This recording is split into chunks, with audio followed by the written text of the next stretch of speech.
kita cermati Iva, itu bahwa penyaluran BLT sebagai kompensasi dari kenaikan harga BBM itu akan menekan angka kemiskinan. Kalau kita merunut data dari Kementerian Keuangan akan menekan angka 0,3%. Itu hanya untuk jangka pendek aja Iva. Karena sekali lagi yang perlu kita cermati, tingkat kemiskinan itu ukurannya adalah bagaimana tingkat pertumbuhan ekonomi secara umum, kemudian inflasinya, dan yang terakhir adalah bagaimana Gini rasionya. Tepat sekali ketika BLT diberikan, katakan sebenarnya 600.000 akan efektif menekan angka kemiskinan, Iva, karena tingkat kemiskinan yang masuk di definisi di Indonesia adalah yang pendapatan per kapitanya rata-rata 500.000 per kapita per bulan. Artinya dengan adanya tambahan BLT 600.000 untuk masyarakat miskin, maka secara jangka pendek akan menekan angka kemiskinan. Inilah kemudian dipakai oleh Kementerian Keuangan. Tetapi kemudian yang perlu dicermati oleh pemerintah adalah bagaimana ketika terjadi inflasi yang berkepanjangan.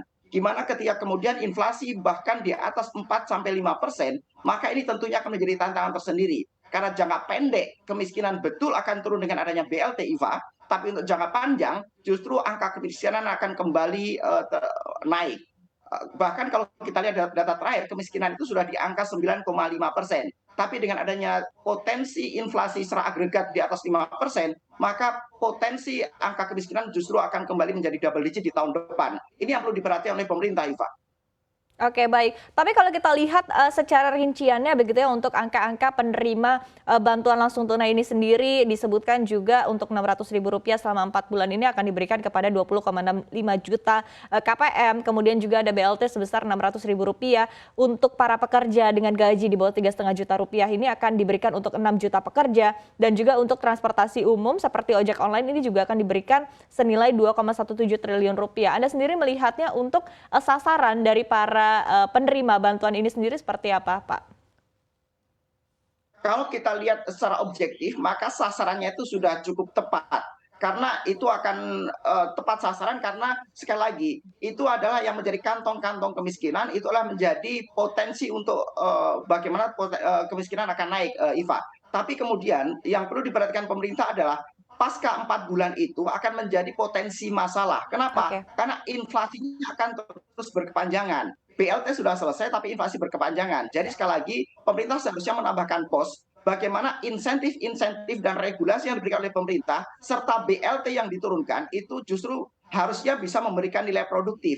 Karena kalau kita lihat Iva, kalau berbicara masalah tingkat kemiskinan dari rata-rata 9,5%, maka justru sekitar 12% itu ada di pedesaan-pedesaan. Nah, Ya. sehingga bagaimana seharusnya pemerintah konsisten dengan mendorong kegiatan-kegiatan keekonomian dan BLT-BLT itu harus lebih tepat sasaran dan memberikan daya nilai tambah yang lebih maksimal, Iva. Itu yang perlu diperhatikan oleh pemerintah. Jadi sekali lagi, kalau konteks tepat atau tidak, dunia usaha melihat bahwa itu tepat. Karena sekali lagi, yang paling terdampak dengan adanya kenaikan harga BBM tentunya adalah masyarakat golongan bawah dan tentunya usaha-usaha yang HPP-nya atau harga pokok penjualannya terikat secara langsung oleh kenaikan harga BBM, terutama di transportasi dan logistik, Eva. Oke, baik. Tadi poin yang menarik dari Anda, Pak Ajib, adalah bahwa ini tampaknya adalah solusi jangka pendek begitu ya, apalagi juga kita lihat dalam rentang waktu untuk pemberian BLT ini sendiri paling lama juga adalah 4 bulan begitu, sehingga nanti dikhawatirkan setelah BLT ini juga selesai diberikan, tapi dampak menengah dan juga jangka panjangnya ini juga akan lebih berat kepada masyarakat. Nah, kemudian solusi apa yang menurut Anda ideal begitu ya, karena saat ini juga tampaknya pemerintah masih berfokuskan kepada solusi jangka pendek. Nah, menurut Anda dan juga para pengusaha lainnya begitu melihat seperti apa sebetulnya mungkin yang bisa dilakukan untuk menjaga daya beli masyarakat ini dalam jangka waktu menengah panjang? Oke, kalau kita lihat, bahkan dana BLT yang sekitar 24 triliun, Iva, ini bagaimanapun diambilkan dari uang APBN.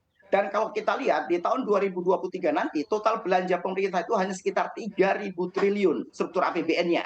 Kalau kita bandingkan dengan produk domestik bruto secara agregat, di mana produk domestik bruto itu adalah fungsi dari konsumsi, dari investasi, dari government expenditure atau belanja pemerintah dan selisih ekspor impor.